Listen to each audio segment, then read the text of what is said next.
Ever since the Determined Headhunter one-shot build has come out, I have tested and invested in a lot of different builds and have had a blast at the lower ends of the game. But once I head to the deep end of the pool, things just aren't quite the same. With the Bloodshot build, you're able to one-tap named enemies even at heroic levels with difficulties laid in, while still generating lots of armor. As you can see here, I've dropped myself down. I'm in what I call the deep end of the pool, which is heroic with at least 4 directives. Even though the directive Pistolero has rendered me without ammo, thanks to a talent that you can find inside of the sharpshooter's tree, known as round after 20 seconds in cover, you generate 5 marksman and 5 rifle ammo every 10 seconds. So, Pistolero, nothing to worry about. Just simply take cover and wait a few seconds. Here we go, and we're in business. The mechanics of any one-shot headhunter shot build works the same. You find a mop and initiate and proc the talents. After that, you can take down elites, anything you want, but that's not what we're focusing on here. Pay attention to the armor. Remember, I had stripped it down to nothing, and each time I get a kill, we actually generate more and more bonus armor. Now, don't pay any attention to those numbers. They lie. They actually cap there. That last shot was actually for 21,000. But no big deal. That's not the point. Just wanted to let you know, don't believe the numbers you read there if you're testing a one-shot build. Now, this build does have enough power that if you want to go ahead and use an M700 or a White Death with the sharpshooter's specialized digital scope, you can one-tap named enemies after just one shot. But I prefer this field of view, and let's take it to the field. Forgive me, but on console, on PlayStation, I was hitting record on Share Factory when I took a shot to the dome from what appears to be a sniper turret. But hey, if you're going to test a build, you might as well test it right.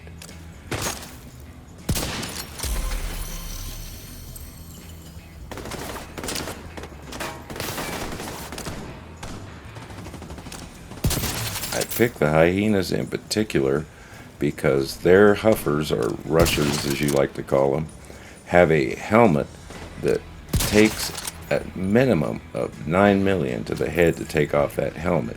So a lot of people have told me that when they're trying to use a one-shot build, that they seem to be the most challenging, and they'll usually head up towards the taxi warehouse or someplace like that where they can get high ground and stay away from those rushers. But if you're going to test a build, test it right. Now, I utilize the drone, even though I have 0 yellow on this build, mainly as a way to draw targets that take cover out. Like toy makers, they will actually bury themselves as far away from you can and send toys, but will never put their head up. Your drone will make them stand up, even if it does little to no damage. The other talent I never worry about as cool skills. I just make sure I can keep my drone going as much as I can. You can actually stick it, send it out, have it attack an enemy to get them to stand up, and then actually double tap and bring it back. If you leave the drone hovering just over your head, it'll act like a mini guard dog and radar, and it will attack the closest and first thing that attacks you. Good, he got him up. Boom. See, that's what I'm talking about. Drone didn't do any damage, but it got him to stand up where I needed him. Alright, one less toy maker in the world. Now, let's see if we can get this shield guy to turn using the drain. Yes, thank you. Spike you. Come on back. Ooh, name boss. Here we go now, and I got proc. Don't lose it. Oh yeah, that's what I'm talking about. One less name boss. Hitting power, and I'm still generating armor. Now, you have said to yourself a minimum of 3 times, this agent should be dead by now. Throw me a like. It will help out the channel, and it will be greatly appreciated. Oh, swing and a miss. Okay, let's do something good.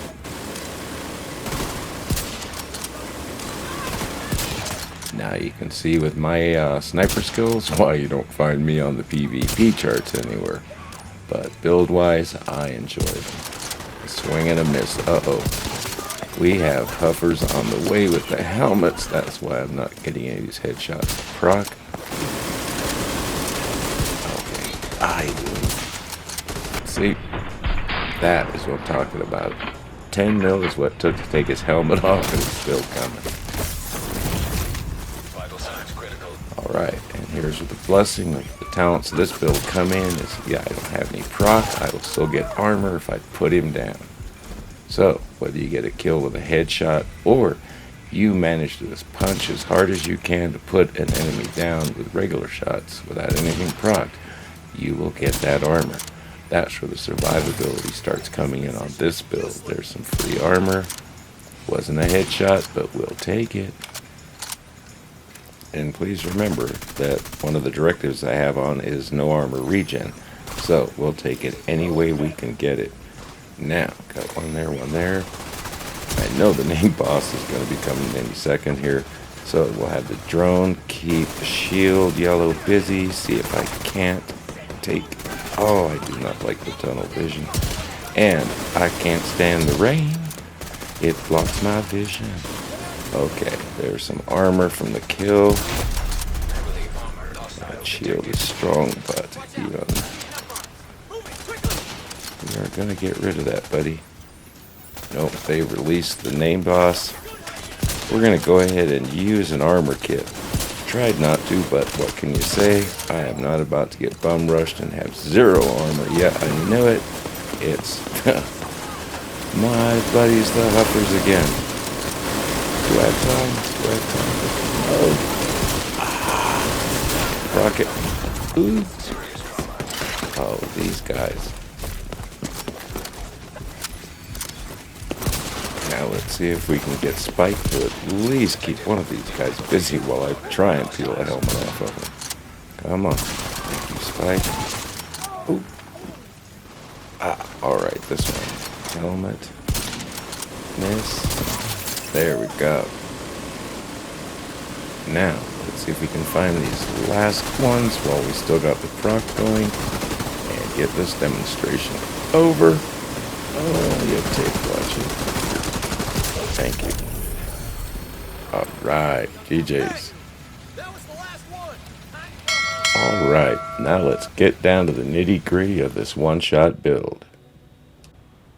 My personal choice is the Covert SRS sniper rifle because you can't beat the 60 RPM and the 12 magazine with Determine rolled on it, with the hollow sight giving an extra headshot damage of 10%.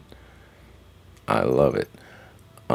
Secondary, I like to use the Model 700, but the White Death will also work as long as you've got that digital scope. That gives you the ability to do the one shot and take the name enemy out. And you saw me working the drone. That little dude is my buddy. He's not a pit bull, more of a bull terrier, but he allows me to take strategic control of the situation. Now, I'm using 4-piece Hotshot mask, holster, gloves, and knee pads, all rolled the same, weapons handling and headshot damage, with 3 headshot damage mods. But here's where the magic comes in. I picked Habsburg Guard.